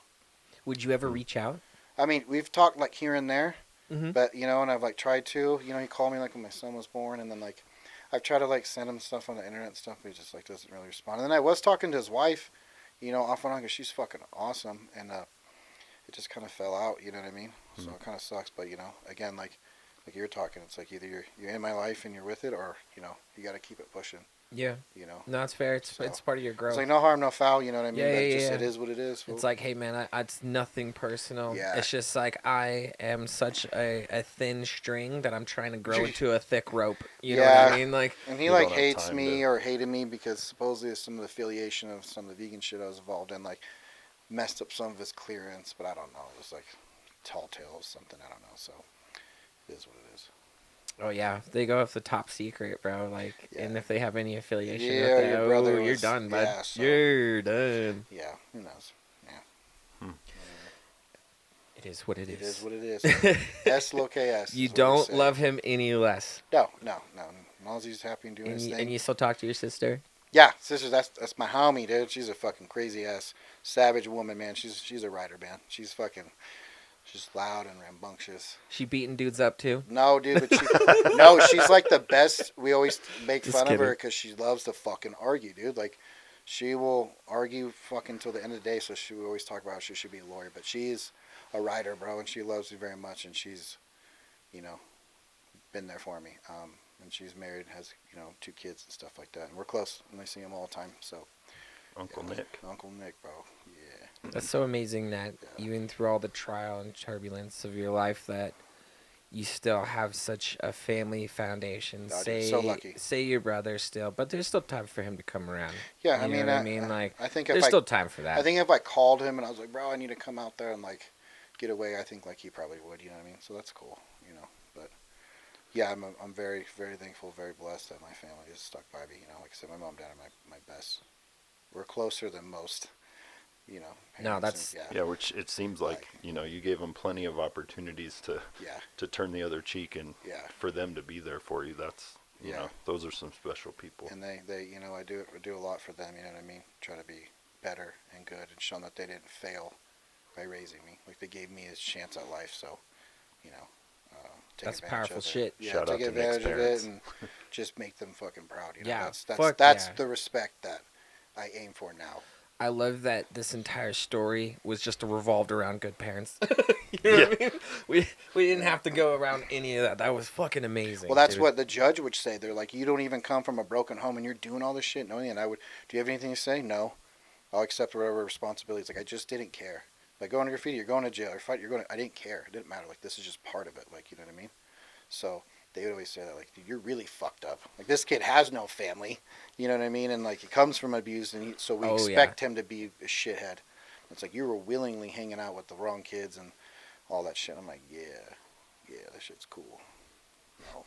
It just goes to show, even with good foundation and everything, that we lack connection in this world. Sometimes that we go find through anything. Obviously, I was searching for something. We're always trying to find that connection, and until we can find it, we can be very destructive. Yeah, I was searching for something. So what's up for Nick now? What are we doing now? Oh, dude, I'm super fucking low key, bro. I just go to work super early, and I go to the gym and train clients, and then I fucking go home, kick it, and then like read books. I work late, and then I have my son every other weekend, so I spend time with him. It was my free weekend, so I was at the gym with him. Thank you for spending your free time with us. Yeah, I went to the time is money, baby, and we appreciate like you taking your time to come tell your story. No, it's cool. If not, I just would have been chilling at home. Went to the grocery store, read, and then just kicked it. So you say reading? What are you reading? Oh, what kind dude, of books so many different. I read hella self-help books when I got a divorce, which was super important. Those were good, but I don't like to read too much in like that because then I feel like you just are stuck in that. So like then I read a bunch of different like. Of course, I've read all like the gang books and fucking autobiographies of fools from La MA and this and that. But right now, my homeboy put me on this book called Endurance, which is pretty dope. It's about like these cats that went out in like the 1900s to go explore Antarctica, but then they get fucking like stuck there and they live there for like X amount of days and then eventually get rescued. But it's a true story. And it's just going off this dude's journals and shit like that. And, like, it's fucking insane. Like, these are some tough-ass dudes. They're, like, killing their dogs to eat them and shit. Because there's no food out there. I can't do it. Like, they're, I can't. If you're killing... Dude, I don't know. Well, they had to put them down because they couldn't survive. Oh, I get it. You know? And then they're, like, clubbing seals and shit. Like, dude, it's so wild. I'm like, these are fucking tough dudes. Just to explore. It's fucking freezing, like, what your wool sweater. Like, you're warm. I'm like, motherfucker, I hate my job in the mornings because it's so fucking cool. And I have, like, all this expensive shit. Yeah, fucking everything, you know? That comes down to it. I always like to ask this question. It's like, because you know so many people are like, if the world ended, blah, blah, blah, blah, blah, blah, blah. Yeah, bro. Me, I'm like, I'll give it maybe a week to determine if I want to stick around or not. Dude, I'm going to be real. I'm not trying to survive. Dude, do you know what it takes to fucking survive? No way, bro. I don't think people really understand what that fucking means. I hate the cold. Like, what we're in is so luxurious compared to just like, bro, surviving legitimately means cultivating any type of protein you could put in your body to survive. Okay? And if we get archaic with it and there's no fire, buddy, you're munching that straight out of whatever you can get. You're eating shit raw. Everything. I wouldn't survive, no way. You know what I mean? So it's just like, is that quality of life for you? Do you want to survive in that? The world going to the end? Like, bitch, bye. No. You know? It's like that theme. There was a theme going around for a while. Everybody's like, why does everybody make survival movies that only show all these badass motherfuckers trying to live? What about everybody else that's like... Those are the only ones that are alive, dude. That's all that's left. Yeah. I mean, everybody else just phoned it in. Yeah, bro, I see one zombie start running, I'm done. I don't give a fuck. You know what I mean? Like, do you ever know? Because, like, we've only watched, like, zombie movies, right? But, like, what if, like, zombies actually came alive and they're not just slow. Like that motherfucker is like Usain No, Bolt, like dude, dude, they right are, past your yeah. house. I'd be like, just fucking bite me, Yeah, dude. I'm not gonna go. Fucking And if I'm like beating him up with like yeah, you beat him up with the baseball bat, then like it gets in your eye like 28 days. It's like so it's like I'm fucked no matter what. bro, it's like a 4-second how long 30 are we yard going dash, with bro. Like I'll fight him for sure. Like it's gonna be scary. I'll just like hit him in the head and like not have to worry about getting I'm charged. definitely gonna use all my ammo. So before I that's go the first out. thing Yeah. I would do is go to my friends who have fucking guns. Like, hey, I'm hanging out here. I got come to my fucking house. hella top ramen and shit, bro. I came prepared. Like You- like I don't know how to Brings shoot the a gun. top ramen. Just give me the gun. I'll figure it the fuck out. We got it set. Okay, You see, guys come to my house. if it gets Nate'll bring fun, the if it weed. gets fun like that, Yeah. okay, it may add like a couple more months for me. Dude, I'll smoke every one You know of those what I mean? motherfuckers. I'll just start So like, if blasting everybody's fools. like ready to powwow and like get Yeah. after it, then Yeah. maybe a few months for me. You'll That's- get some good fight out of me until then. Though. Like you That's want to when, establish some territory and see some crazy shit. Like me like drink from the blood of the enemy's like skull or something because I'm gonna fucking die from some sort of infection Sure. after that. Yeah. But it will establish your dominance because like I'm not gonna stick around, dude. I'm not gonna really. You're gonna be like, whoa, let's go, fucking. If I have to kill a dog and eat it, no, fam, I'm gonna die. That I'm dog's out. gonna eat me, dude. Dude, no, it'll be fun because then like no one will care about politics. Like, are you Democrat, Republican? Yeah, cool. Let's go smoke some zombies. All right. Yeah. Like no one will give a fuck because it's I swear to God, though, one does like a 40-yard dash in like under like fucking 6 seconds. Yeah, that's like, what's gonna happen. I'm done. It's not I'm gonna out. be this like I'm this done. like this calm fucking thing, dude. It's gonna be like the movies. Like it's just it like feeds off of. It's gonna be wild. Some You of know? that life experience will probably play in handy. That's what I if that said. ever Yeah. happened. But when they're not going down, when you're hitting them and shit. I'm like, fuck. It'd be like that What do I do now? fucking Conan guy at the bar. Oh, Yeah. Finding Can you him, imagine that dude. guy as a Terrifying. I'm just zombie? gonna. Oh, dude. maybe not that running, dude but is like the- after you just like I'm wasted fucking. them and they I'm keep running getting from up. that fool, dude. No way, dude. That Him fool's as a so zombie. tough. Him as a zombie, dude. So tough, dude. That's what you. Yeah, that's and the he extreme. sprints. Him as a zombie and he runs. Tell me you want to hang out I don't even know. in the end of times. Like, no, we're just gonna submit to Conan. That's dude. the one I'm popping first. Fuck that guy, dude. He's fucking. No, but he doesn't die. No, you shoot him. That's what I'm saying. Yeah, No, no, he he won't just- die, he dude. I've just fought kinda- so many people, and I'm just like, That's who what I'm is saying. this He guy, doesn't dude? die, So and he's a tough. zombie. He fucking and he sprints.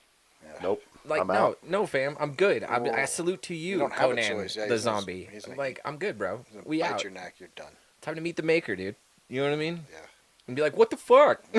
You know? What Sorry, was dude. that all I'd about? probably just go take my truck and just drive as fast as I could and run over as many as I could. And Yeah, then have kamikaze some- have some motherfuckers. fun Yeah, with dude. it, you know? I'm definitely taking a up couple out out in the with me woods. for sure. Absolutely. That's fair. Yeah. Call a few people. You At least have some fun with it. Like, dude, just You give guys me want to go joyride? give Stay me a right fuck. there. Just give me fucking a pair of brass knuckles and wrap me in saran wrap and just throw me in the middle and I'll just fucking do the best that I can. He lived Yeah. the way he went out. Take out a couple. Yeah. Take out a couple. at Went out least. psychotic. Yeah. Fuck yeah. No, he wanted this. Don't worry. No, this is exactly what he wanted. Yeah. You went out like a champ. Yeah. Oh Except my for no one God. will be around to remember my story. Nobody- Everyone will be everybody's fucking dead. dead. It doesn't matter, dude. Yeah. You'll go. If a tree falls Yeah. and no one's there to hear it, does it make a sound? Fuck yeah, it makes a sound. That's right, baby. Yes. Why did we even ask that? How would it not make a sound? It's a fucking. It makes sounds. What? Makes sense. Because in technical aspect, like photons and stuff, do not actually move until you stare at them, which is really fucked up. We'll get into that Okay, later. yeah, that's that's above my that's pay above grade. my pay grade. Yeah. More or less, if you energy particles will like do this, and then if you stare at them, they go. All right. Well, then maybe not, dude. So that's why it's weird. We think the The only world's like a thing that- 3D like thing. Like this shit's not real because we're just staring at it and it hardens. It's fucking atoms, dude. That's I do know that. fake. It's atoms. It's all fake. It's atoms. The thing that got me with the tree thing is like sound waves, they reverberate off your eardrum. So if they don't and have that's how anything you to- hear it. So if there's no ear there to reverberate off of, Well, then, yeah, I guess. does it not make a sound? Well, No. it creates a frequency in any aspect and affects the hive mind within the earth. So Yeah. anything that moves on this planet affects us at all times. Okay. There we go. Fucking It's A. getting deep. Some smart. That's some top ramen knowledge for your noodle. Anyway, we try not to go there. But It's we always feel gotta like divulge a maybe little once we bit. start hitting that point, maybe we end this bitch. Maybe we end this bitch. There's a, since just to Go get ahead. a little bit serious at the end, like Nick said a lot of tough shit and a lot of good shit. And part of like just speaking to our audience is like every avenue and every person is different. So Everyone. like Nate cut it cold turkey. You guys have heard his story. I cut mine cold turkey.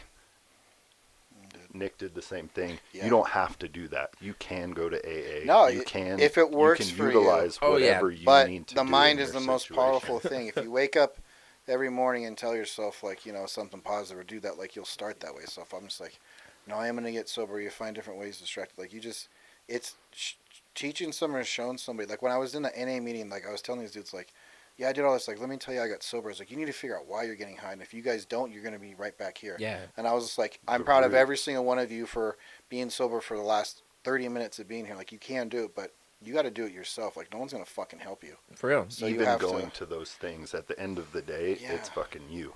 Yeah. You can. You got to. And trust me, people want to see you more sober.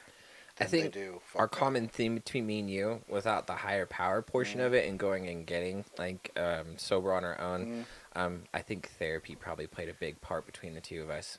Therapy definitely. I got into therapy after I got a divorce, and that helped me realize a like, whole lot I of think stuff. that saved my life, to be completely honest. Therapy. Like I don't think I'd be here without it. Like Yeah. I was so close to just pulling the trigger, bub. Like I still remember the taste of the gun. You know what I mean? Like it was that I'm close. glad you like, didn't. But you get to that point, bro. When you feel like you failed as a man, Yeah. like in everything in every aspect, dude. Oh, Like, yeah. and you Know feel about helpless and nowhere to turn to, and no one understands you. Yeah. And then you finally just get that little bit. Like I feel between that and, like you said, just I made this fucking mess, and now I'm gonna fucking clean it up. But if you pick yourself out of it, dude, you're gonna be that much stronger. It's yes. And when it comes, it's just, and then you just constantly go like, it's like, somebody that was really close to me wasn't really good at sticking up for herself in confrontation. I was like, and I'd be like, fuck that bitch, this motherfucker, and I don't give a fuck if that's your fucking dad, if my fucking parents talk that way, like, I was like, you don't let nobody fucking steamroll you, make you feel less, yada, yada, yada, and she just, whatever, but then eventually, I don't know, maybe because of me, and I was like, man, fuck this motherfucker, like, you know what I mean, like, don't let this fool have control over your fucking emotions. She's like, well, I don't want to be like you. I was like, well, yeah, don't be violent like me, but I'd rather fucking be this way and not let people fucking tear me down than fucking, because, like, dude, when people making you feel less than, that is the worst, and making you feel insecure, which I felt, later on in life, dude, that is the worst fucking feeling in the world, especially from somebody you love. So, long story short, eventually she, like, did a little something.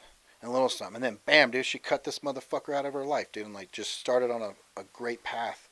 And, like, now she's like that, and she's like, I can't be touched that way. It's like, you just have to start. And then once you pull yourself out of the hole or get over whatever that situation is, dude, it just becomes easier and easier. But it's practice, but it's hard to get there. I'm going to point out, because we keep hammering this on the head, which I don't know if you watched the podcast that released today. Literally, we talk about starting, right? Yeah. And we talked about, like, how much percentage of the world just doesn't even start anything. Like, not even, like, sobriety or anything, but, like, can you imagine, like, failing at your dreams, but maybe not even trying? What's worse? That's fucking terrifying to know that there's a big statistic that people are too afraid to start even their own dreams. Like, starting to get sober is one thing, but starting to believe in yourself, like, you won't start to do that. Like, I get that. I'm, poster child of, I don't know what it means to love yourself. Sorry. Trying. Don't know what it means. Getting there. But one day at a time. Right? But it's just like other people to see that, and I know how much that tortures me. I guess it, like, breaks me on the inside. Sure. To know that there's other people that feel just like I do. Yeah. And I know that's the saddest I ever felt. Sure. It was like, I don't know how to love myself. Yeah. And I can honestly say that out loud. And that's probably one of the sadder things I can say out loud, but it's the truth. And I can finally stand behind it. You know what I mean? And be like, but I'm faking it. That's the first step. You know what I mean? Figuring out how to is absolutely acknowledging where you're at. And then we got this podcast, which I feel like is the dad with the dog. I fucking don't want a dog. But God, I love that fucking dog. Yeah. And that dog is helping somebody. Yes, it is. That's this podcast. But yeah, no, I absolutely always reaffirm, even though we have gentlemen on here that have very strong, pulled themselves out. We've had a lot of them, which is fucking awesome. We have, like, the Avengers of dudes that have just been like, you know what, no, and then just keep going with the no. Yeah. Like, it's truly remarkable in my opinion. But we also do want to say, like, if you have the ability to use, like, your insurance to get help, or even go get a primary care to get checked out to start going into therapy, anything that you guys need to, just start. You know what I mean? Like in any direction that you need. There's infinite amount of help, but there's an infinite amount of people telling you not to get help too. You know what I mean? Mm-hmm. So please choose you in this scenario. Always. And grab whatever help you need to, whether it's lifting something very fucking heavy. Yeah. You know? Whether it's playing something very beautiful on a piano, guitar, anything, just drawing, anything that you need to. Just start with your brain and choose yourself for a minute and see how everything else starts to unfold how it should. It's very true. I agree. That's a good wrap up right there.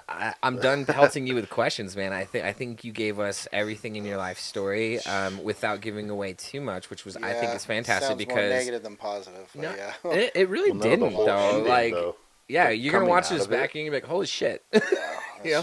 You know? Yeah. Maybe. Yeah. Is there anything that you have, because you say you're a personal trainer, do you have any more like availability that you're trying to take on more clients? No, I'm booked solid. I have been for quite some time. I'm very fortunate. Unless it's online coaching, in person is fully stacked. Perfect. So, I was gonna say, hey, we can plug all that shit on Yeah. here. We love to do that and support anybody who's in Appreciate business that. for themselves, baby. Because, Yeah. dude, if you don't like working, don't be self-employed. yeah, dude, it's, That's the trick. yeah. Well, you're Most people are like, I want to be self-employed so I don't have to work that hard. I'm like, no, buddy. man, yeah. My Pay for it. boss told me that on Friday. He's like, he worked heavy equipment repair his whole life and then started this metal fabrication company. And he's like, I started it to be my own boss. But what I didn't realize is now I have 1,000 bosses Yeah. and they're all our customers. And Yeah. they don't know about each other and Yeah. they don't care about anybody else's deadlines. They and sure I don't. work 24/7. Yeah, that's Like, yeah. Yep. Yeah. And Be sometimes in your business. boss is gonna tell you like, Yeah. we bit off a little more we can chew sometimes. Oh, All yeah. the time. We've Just done that. because it's just like Yeah. we don't know, but we're too deep into it to say, hey, we can't do it. Yeah, no, that doesn't. Yeah, it doesn't really work.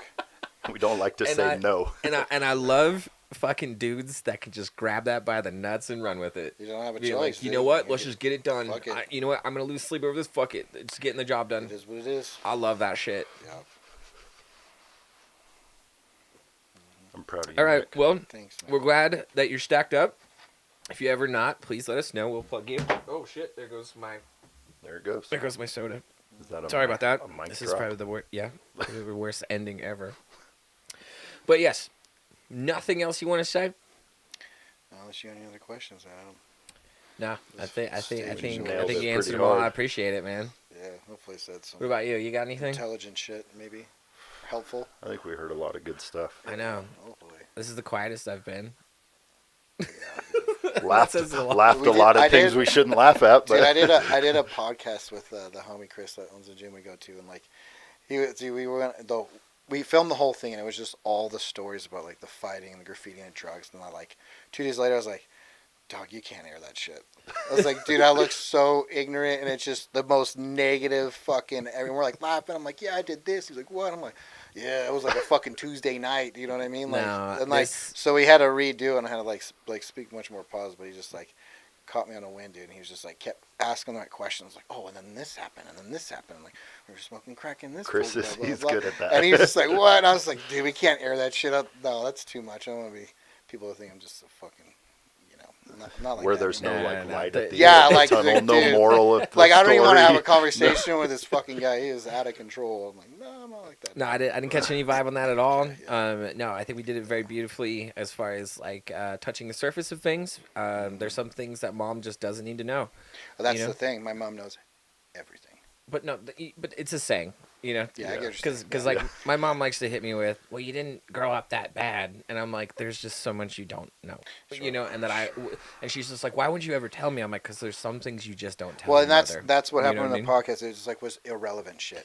Exactly. It was just stories of shit. I was like, bro, I can tell you about this off camera, you know, like if you want to know. But this isn't like projecting anything like positive about like turning myself around or like the message I want to send. Yeah, you know? This is, absolutely, like, absolutely. Yeah. Well, good thing you did that one first. So this one was. Yeah, you got it out. Yeah, dude, I was like straight embarrassed. I was like, dude, you cannot. I was like, dude, I don't want people to fucking know those stories. Like, because, you know, some people, like, people sometimes just won't look at you the same, you know what I mean? And it's Yeah. like, not like I worry about that, but again, I wasn't like how I wanted to present myself. I'm like, you know. You don't feel like you're projecting a positive. Yeah, and like, impact you know, I'm onto trying to like something. be positive and help people like change their lives physically and training. It's like, and it just was a negative. It was a homey conversation that probably shouldn't have been aired. Like, I don't want to train with that guy. Yeah, we're like, what There's the a way to fuck? do this, and there's a way not to do this. We went And a little so too far, deep. I would say we're in the middle. Yeah, you need we're a trying little- our best. Yeah. We're figuring it out as we Yeah, go. because like our goal isn't to like monetize or get a bajillion subscribers. Our goal is to legitimately, like we said, out of the 100 people that will watch us, that one go, fuck yeah, Yeah. Sure. I'm gonna change it all today. You know, and Well, then I'm gonna one start. person. and I want to Take the first and step. and then we won. Yeah, We that's we it. everything, every second, every ounce, every dollar, every breath I've ever taken in this lifetime, It's worth it. Yeah. done it. Yeah. Right there. Hell yeah, So, for sure. all right, guys. Well, this is the end. We think we're so bad at ending these things, and that's okay. We don't even care because sometimes we try to end it and we go off to other things. I think you probably heard me say, "Okay, we should probably cut it here," and then we went into a few things, and then we're gonna cut it here, and then we went into a few things. Fuck you. This is the podcast. This is how it rolls, and we love it. So anyway, I want to say thank you so much, Nick, for Of coming course. onto the podcast. Honor. Bro. Thank you for inviting me. Oh, sorry. I have one follow-up question. There Hell we yeah. go. Yeah, better be a good one. I'm sorry. Do people ever call you Nate? Mistake your name? Because when I say my name's Nate, they're like, Nick? All the fucking time. Never. Not Once. So They just mispronounced my last name. That's it. so it's Nick all the time? Mm-hmm. Damn. Okay. Sorry, it wasn't that It's deep. just you. It wasn't that deep. I Okay, know it wasn't that never. deep, but I was mad curious. Yeah, no. I was mad curious because I get Nick all the time, and I'm like, sure. You just don't correct I him. don't They don't care even, anymore. yeah, it's like, yeah, okay. But I was just curious. They're like, your name's Nate? And you're like, Nick. It's Nick. You know? Yeah. I said No. Nick like 100 times, and they're calling me Never. Nate. No. But I was just curious. Okay, sorry. That was stupid as fuck. Anyway, this shouldn't work, and I'm glad I ended it with something dumb.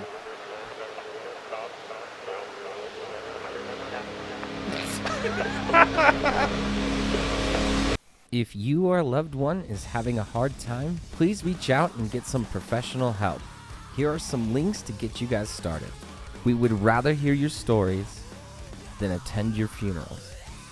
The world is always a better place with you in it. Now, as you wait for new episodes, please follow us and our affiliates. We love you guys. Keep your heads up.